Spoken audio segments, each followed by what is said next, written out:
experience heading into this weekend? I think we did a good job building on certain things. We saw a couple of arms like Camden Sewell. He's going to be able to help us out in big situations.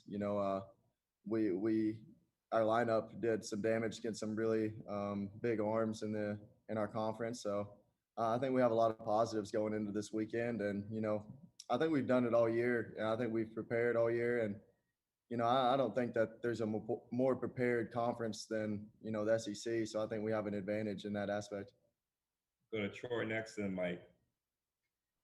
Evan, not like this group needs any more motivation after what occurred Sunday, but does it give you a little bit of extra fuel knowing that Wright State and Liberty are in the regional, considering Wright State beat you last year and Liberty was the one that put y'all in the losers bracket in the regional 2 years ago?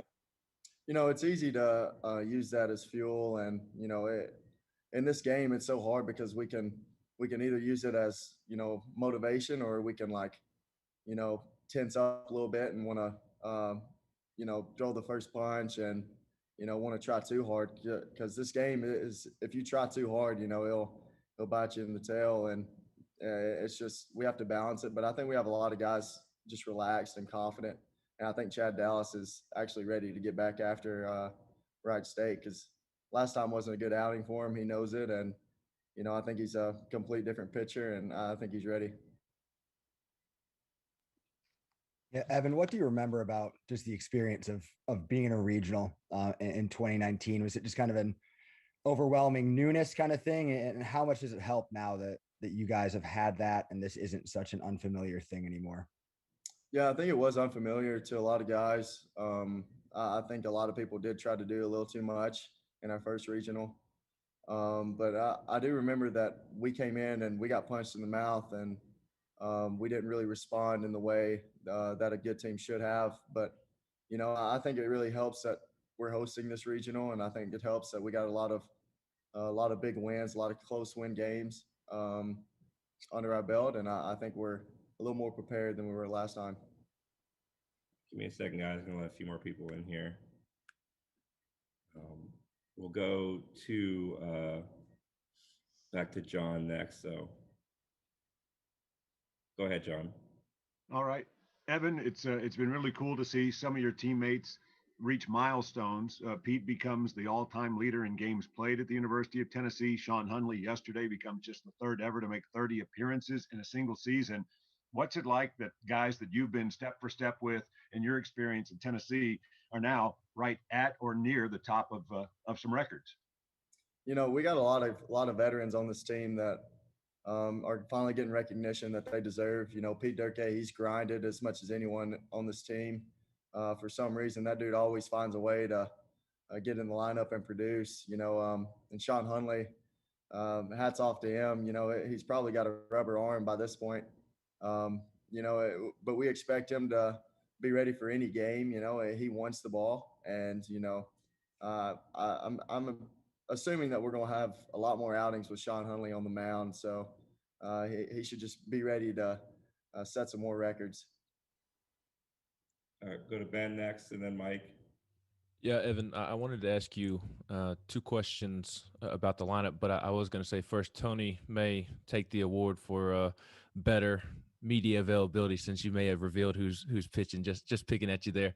But with the lineup, how easy is it for you, or maybe not easy, but how much better is it when Pav and Luke and Pete are hitting the way that they did this past week? What does that do for the top of the lineup? It can make Liam, Ferg, and Rucker, them three, it can make them relax a little bit, because there have been games where they've had to produce and, do most of the damage for us to succeed. But, having a dangerous bottom of the lineup, middle, it can help. It can make an entire pitching staff for opposing team. It can make them pretty frustrated.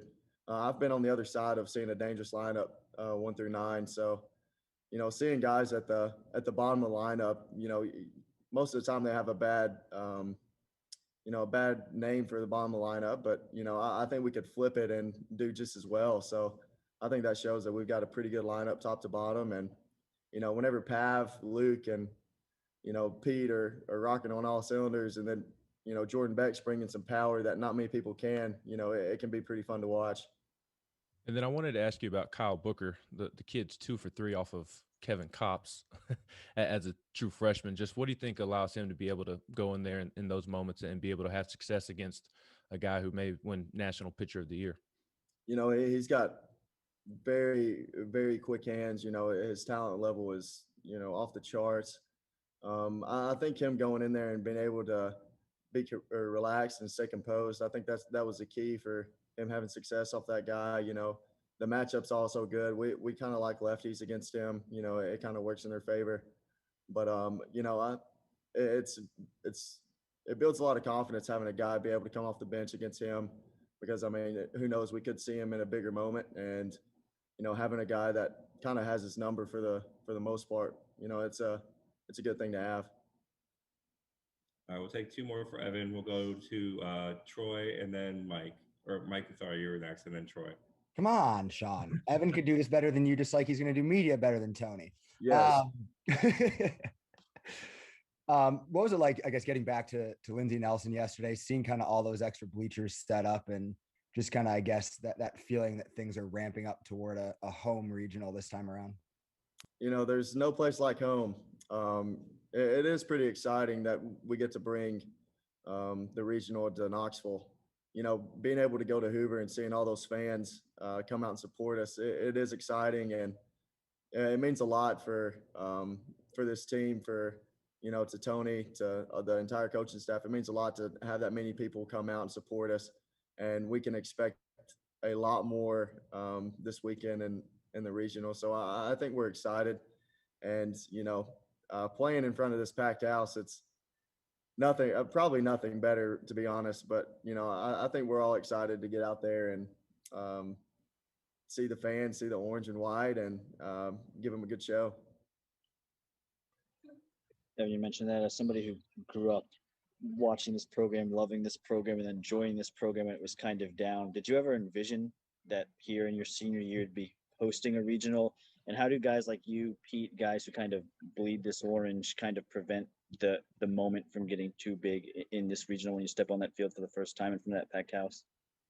You know, I think the coaching staff did a good job of instilling it into us, that we belong here. You know, they helped us, you know, have a mentality of believing in ourselves, and you know, nobody's shocked for what we've done this season, and you know, I think we have a lot of confidence going into it, and you know, we've competed against the best. You know, sometimes we've fallen short, sometimes we've won them, but you know, I don't think anybody in here thinks that we don't deserve this. I think everyone expected it based on the talent we had on this team, and you know, I think we're going to keep trying to prove to everyone, you know, who the Tennessee Volunteers are. So, Thanks, Evan. thank y'all. Y'all have a good one. Go Vols.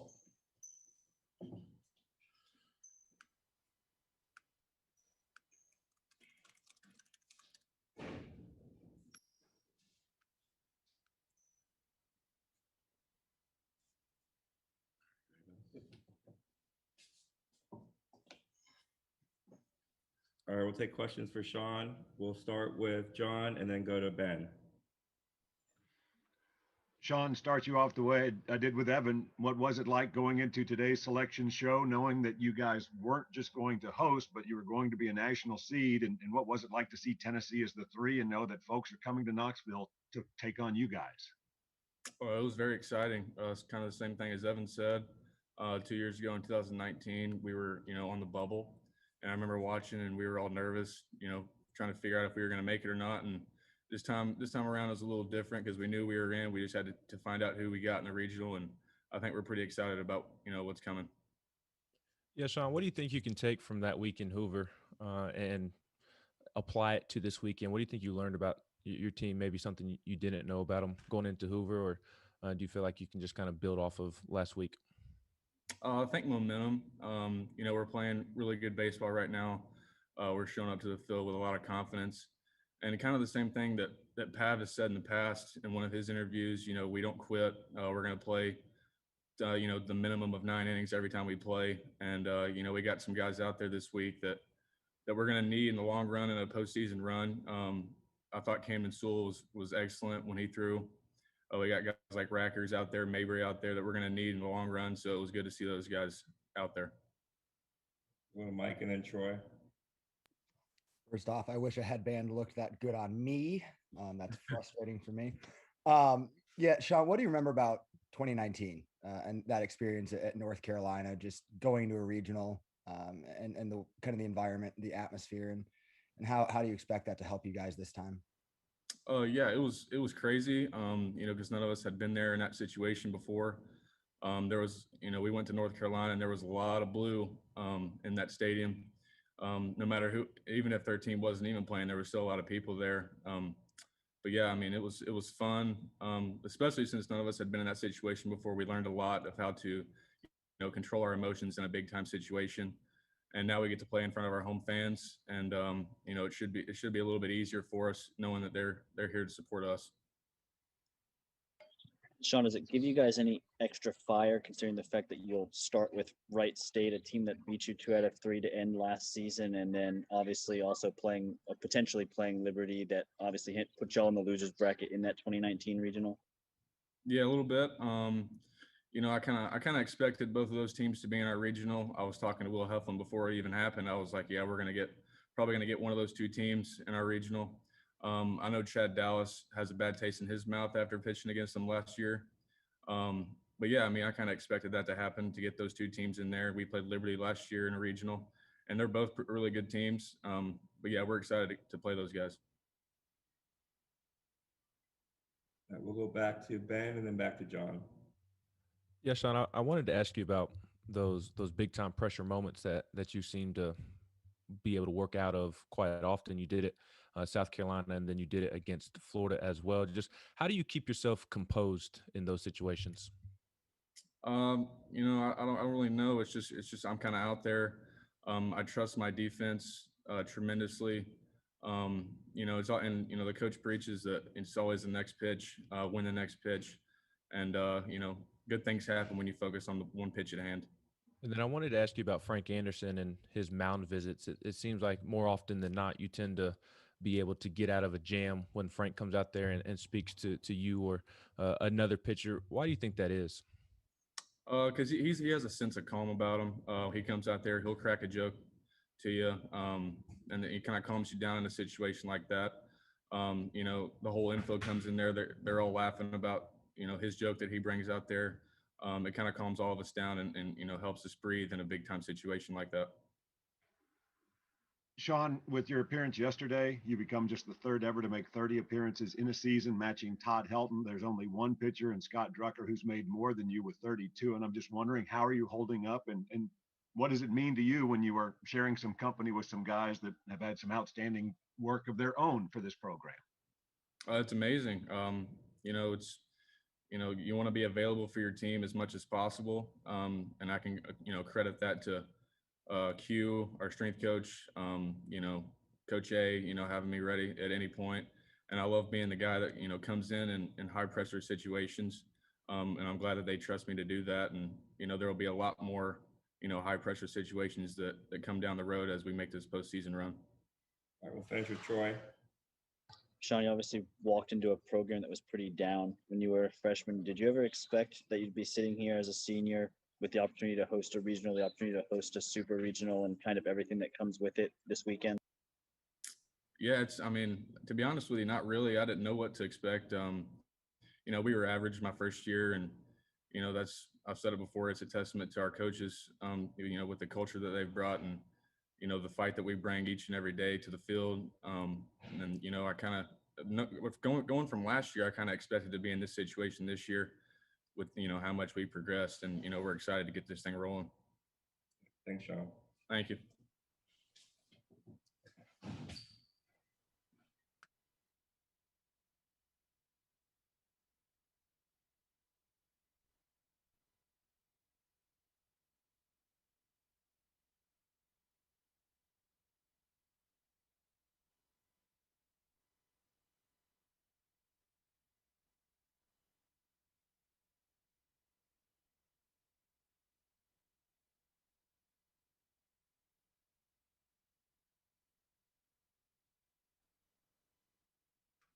All right, guys, we'll have Tony here in just a minute. And just like I texted some of the guys already, but we have not decided that Chad Dallas is starting yet, by the way. So I know Evan said that, but that has not officially been decided. So if you didn't report that, I would greatly appreciate that. We got you, Sean. Even though we know Chad started. He very well could. I'm just saying they haven't officially made that decision yet. So.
All right, guys, we'll take questions for Coach.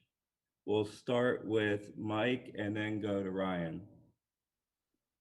Yeah, Tony, just with the experience of today, how different was this from what you went through 2 years ago, where you've got some nerves and not really sure what might happen, but today you're pretty confident of what's going to shake out? Yeah, the guys, we kind of told them you don't want to put your future in anyone else's hands, whether it be during a game or during a season or your career or just in general. And, sometimes it's out of your control, but if you don't do as well as you can do, you leave it up to a committee to do this or that, or, congrats to Alabama for getting in, but that's a stressful deal going down to Hoover and having to fight your butt off in order to keep your season alive. It's a great stage or a great opportunity to do that because of the RPI that's available in our league. But you'd much rather have it be set up the way today was, where guys are playing hacky sack before, 2 minutes before the thing starts. And, really after 30 minutes of the show or whenever the guys knew who we would play in game one, they kind of were ready to move on, and we had a quick meeting. You mentioned envisioning Camden as a fourth starter all year. Do you imagine that being the case this weekend? And if so, would he be available to pitch any on Friday night, or would that be too quick of a potential turnaround? Yeah, no, I think for step one, I think Camden needs to be available right away. I mean, the most important game in everybody's season is the first one that's coming up this Friday. So for us, when we go into that game with Wright State, we'd like as many guys as available. You probably want to hold back your starter for game two so he can prepare properly. But we're in that time of year, so starters need to be ready to relieve, and relievers need to be ready to start. All right, we'll go to John next, and then Troy. Coach, certainly some familiarity with the field. One team you played last year, another team 2 years ago in tournament play, and a lot of momentum coming from the ACC. What do you think of the three teams that will be here? It's the same as our theme all year long. I think we've got a competitive group, and they certainly seek out challenges more than they hide from them. And there's a great challenge in this deal. I think we have, we're just getting familiar with all this stuff, but 3 conference champs coming to our place, if I'm not mistaken. 3 programs that are well coached, that finish the season strong. that are very, very familiar with postseason play. I think a couple of the teams have been in super regionals as of late. So easy stuff for you guys to write about, and clearly a group that, each of us will have each other's attention. You can kind of only focus on the team that you're playing the first game, but you'd be remiss if you didn't look at all four as a group. I mean, heck, we pass each other on the field during the practice sessions, but certainly a highly competitive group. And, that's why we're in the league we are. That's why the kids that are here said yes to the opportunity to compete, in the SEC, is find out what you can do against a great challenge. We'll go to Ben next. I thought so. Yeah, Tony, I got two questions for you specifically about those opponents. One, you've played Wright State last year. Obviously, Liberty was the team that put you in the losers bracket in 2019.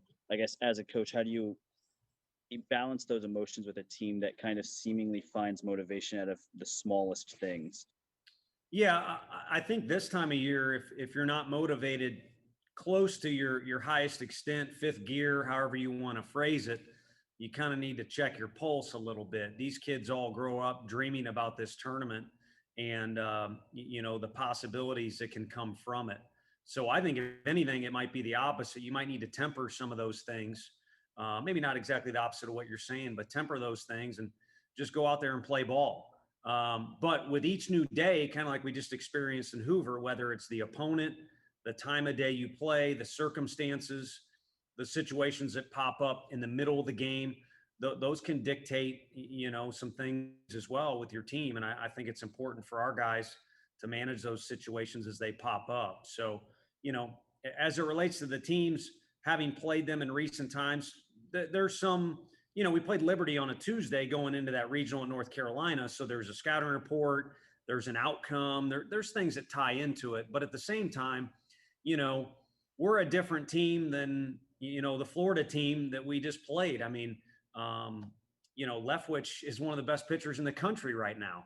He was not that at our place. So just an example that pops into my head, that teams evolve as the year's going on, much less year to year. So while there's still some familiar faces in each of the lineups the last 2 years with those three teams, these teams are all the 2020 teams that have gotten to this point. And then two, how do you evaluate a team like Duke that seemingly lost every major series it played in conference play, but is now winners of 12 in a row and kind of comes into this regional red hot? Yeah, dragging from that same theme, that you can be a different team as the season evolves, and a guy may figure a thing out or two. So, you got to look at that. On the opposite end of that spectrum, the regular season is the regular season. And then you kind of almost begin a new section, or almost kind of a unique little season unto its own with your conference tournament. And both of those are now over with. So we'll leave those in the past and hang our hat on the accomplishments that have taken place during those. But we'll also kind of start anew and have a blank slate for this regional that we've kind of been envisioning or dreaming about on our home turf. Yeah, Tony, I'm just curious, as you were driving back last night and maybe going through Chattanooga, once the emotions have kind of rubbed off or whatnot, and did you learn anything new about your team this week in Hoover? And what do you take from that going into this week? And just where are you at mentally in regards to kind of what you're thinking about your team heading into this weekend? Yeah, I already told the team I didn't do so good in Chattanooga. And I didn't do so good until The Departed was over with last night. Watch that movie. You kind of look at, sorry to be, a little too philosophical, but life too, you get growth out of hard times. And yesterday was a difficult loss. That was a great environment. Obviously you always want to knock off the perceived, or what is reality right now, the number one team in the country. Didn't work out the way we wanted. You got to move on to the next thing as quick as possible, but you're only human if you're going to, experience those emotions that come with that a little bit. But with that disappointment in the last game and then the first game comes an awful lot of lessons. And I think what was impressive was how our guys handled the environment yesterday. I mean, we learned a slew of things in the tourney, and we covered those in our meeting today. And there's also some lessons learned, little mistakes that we pointed out that we need to avoid in the future. But the major thing that was, I think neat for me was that Vol fan base was amazing. And I don't want to get into a tit for tat with Arkansas, but their fan base is always great there. Ours matched it, or it seemed to be kind of be 50-50 or whatever it might have been yesterday. And it made for an incredible stage. I mean, during that anthem yesterday, I felt like, Ray Lewis. Obviously, I'm not, but I felt like a middle linebacker that could rip somebody's head off, as did our players and Arkansas's guys. And for our guys to handle all that and play well for most of that game, I think was a good point, because that stage is going to become familiar here, starting with Friday. Loud crowd, a lot to play for, and all that good stuff. We'll go to Troy next, and then back to Mike. Tony, how much fulfillment is there in you and these guys that you've kind of built this program up to the point where you can host a regional, you have the potential to host a super regional, and anything that comes after that? It's great, but the pandemic has messed with my mind. And I think it's actually maybe helped our guys, or at least it's helped me. And I'm kind of I'll believe it when I see it mentality right now. So for now, this stuff is important. The show was fun for our guys to watch. We fed them, but we kind of had to get unpacked. For now, it was kind of get all the riffraff out of the way, for lack of a better phrase, today. And then, when Tuesday rolls around, getting back to practicing will be fun. It'll be on our field. We'll get back into our routine. And I think we'll prepare, hopefully with a little bit of edge to us, because we didn't finish on the note that we wanted to down in Hoover. So then we'll worry about the next day, and eventually, however many days there are between now and Friday, when there's a lot of orange in the stands and we have our national anthem here, that's when I'll be excited about the vision that we had for this regional. Yeah, Tony, I have two questions for you as well. Just first off, do you have any early thoughts on how you might line up starting pitching for the regional? Yeah, I mean, we've got we didn't want to mess with Chad or Blade in yesterday's game, and like I kind of mentioned post game, even kind of messed up the Hunley strategy a little bit. But the one thing we did come away out of Hoover with is you can't say that we overtaxed anybody. So we have everybody available. We will line guys up for this is where we think we'll use you. But I think before we commit to anything, we'd like to let everything settle down today, have conversations as a staff, also have conversations with our players, and then put a plan into play. And then secondly, with being at home, what are the upsides for players with routines, and are there potential downsides just to being at home and maybe outside of the environment that you might normally have in the postseason? Yeah, no, I think for our guys, there's a sense of familiarity and comfort. You get to sleep in your own bed. You always talk about control the things you can control. Well, you can control a lot more things when you're in your own environment. So I think we'll be able to do that. At the same time, we'll be restricted, just like the other three teams. I've cautioned our guys. When you get to Hoover, it kind of gets down to, hey, you can do this, but you can't do this. Well, when you get to an NCAA regional, you can multiply that by about 3. You can stand here, but you can't stand here. During a rain delay, you have to stay right here. So again, important for our guys to manage. I think you're alluding to, there can be some distractions, with tickets and family, but, managing those small peripheral things, but also what comes at our place with what we can and can't do. There'll be some routines we'll be able to keep, but that we won't be able to do. It really should not affect what goes on between the lines. It's kind of environment versus the game. Regardless of what goes on, the environment's going to be phenomenal, but the game is the game, and that's where our guys' heads need to be. All right, guys, we got time for 2 more, Coach. We'll go to Ben and then finish with John. Yeah, Tony, I was just curious about kind of the progression of the program. I know you're not big picture right now, but 2 years ago you did just talk about maybe being a little nervous during the selection show, and not a lot of nerves today. Can you just speak to kind of how far the program has come and what it meant to you to be able to host a regional and potentially a super regional, and how big has that been for recruiting? I know you can't talk about individual prospects or whatnot, but just in general, how big has this been for recruiting? It's been a boost, but I'll tell you, the number one, if you were to go trending topic, I've said this before, the number one thing that's going on right now is the kids that we're visiting with or that are committed to us are seeing the environment that we're playing in. And I think we're playing in that environment because guys like Q and Josh develop our players, and that's helping the environment get better. But also we're fortunate enough to be at a place like Tennessee where the environment's off the charts, whether it be yesterday or even more so the home games we've had, in recent weeks here. And they're seeing that. And that can really add to a kid's experience when he's in college ball. It can also prepare him for the dream of what is Major League Baseball, after this. So I think that's huge. And then you talk about progression. Self-belief was a big thing when we got here that kind of needed to be transitioned. And we now have a lot of guys that believe in themselves. And the proof's kind of in the pudding. I mean, gosh dang, Kevin Kopp's pretty difficult to hit. But our guys have at least stood in there well and done some damage against the guy. I've kind of listed off other things when I was at Hoover. The bottom line is the league prepares you. And if you can hold your own in our league, there's no reason you shouldn't believe in yourself or your team. And I think that's a spot we're in right now. So that certainly helps. Postseason's got a different viewpoint. I don't think our guys really knew what it was about a couple years ago. And now they're more familiar. And we talked about, hey, the regional over in Chapel Hill didn't go as well as we wanted to, but we were in the final, and it'd be a lot easier to play that final on our home turf. And here we are. One of the things that really stood out watching the selection show is how different conferences had different plans.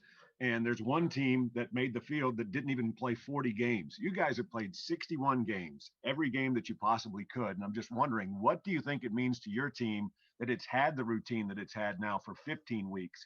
And what does it mean that you've had the opportunity to get so much ball under your belt this season? It's been huge, John. And it's one of the reasons we were in the position in the league when we finished, why we went into that tournament. We just finished, incredibly confident in the amount of repetitions we have. We were the only team there that played 56 games.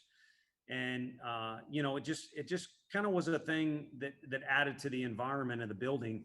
Our guys were bitter about last year, and that's well in the past, but we're anxious to get as many reps as we could and help prepare guys too. I mean, you saw Christian Scott and Kyle Booker perform the way they did in Hoover.